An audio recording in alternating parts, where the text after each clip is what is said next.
Today I'm going to show you how I made strawberry cheesecake sweet rolls. That's what Bobby said they taste like. I didn't have a recipe for this, so I made it up as I went along, but they were a huge hit. Here's how I made them. I measured out half a cup of warm water, then I put half of that in a little bowl, and I added 1 tablespoon and 1 teaspoon of yeast and 1 teaspoon of sugar. Then I mixed that up thoroughly and I set it aside to proof.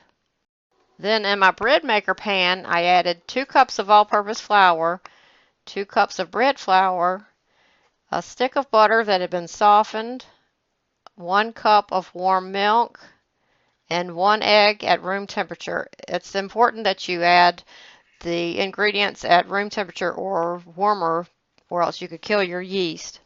I added 2 teaspoons of salt and 1 box of vanilla instant pudding, but next time I'll only add half a box of that pudding. Then I added the yeast mixture and the remainder of the water. This is a good way to get all of that yeast into your recipe and out of the bowl. Then I put the bread pan into the bread maker and I set it on the dough cycle. People often ask me about these bread makers. You can buy one at any thrift store for about $15 or less, and they do a perfect job of mixing and kneading the dough and rising it at the perfect temperature. They're not so great for baking the bread in, but for the dough cycle, it's a bargain. Since the moisture content of flour can vary depending on the humidity, I'll keep an eye on the dough as it's mixing. If it's too wet, I'll add a little more flour, and if it's too dry, I'll add a little more milk.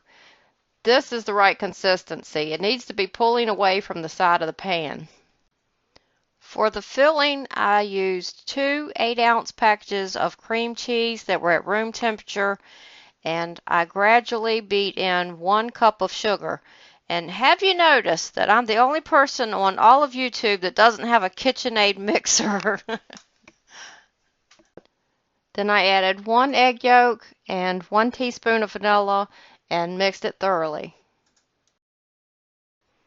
When the dough was ready, I poured it onto the counter that I had dusted with a little flour, and I punched it down, let it rest for a few minutes, then I rolled it out into a rectangle that was about 2 feet wide by about 18 inches deep.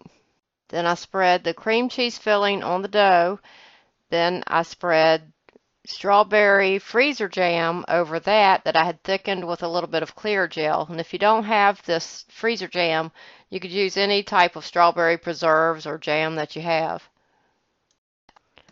I used a pint jar of this freezer jam. Then I carefully rolled the dough jelly roll fashion, and I cut it into sweet rolls using some dental floss. These are messy, so I used a spatula to put the sweet rolls on a buttered baking pan. I lightly covered the rolls with plastic wrap, then I set them in a warm place to rise for about 30 minutes. Then I baked the rolls at 400 degrees for 14 minutes. This should take between 12 and 15 minutes depending on your oven. While the sweet rolls were baking, I mixed together the frosting. It was 3 tablespoons of butter that had been softened, 2 cups of confectioner's sugar, half a teaspoon of vanilla, and 4 to 5 tablespoons of milk. Just mix it until you have a frosting. When the rolls were done, I let them cool for a few minutes, and then I frosted them while they were still warm. So here's how they turned out. This sweet roll was still warm when I cut into it. They are much better when they are a day old. The flavors have more time to develop and everything firms up. So that's how I made strawberry cheesecake sweet rolls. I hope it helps.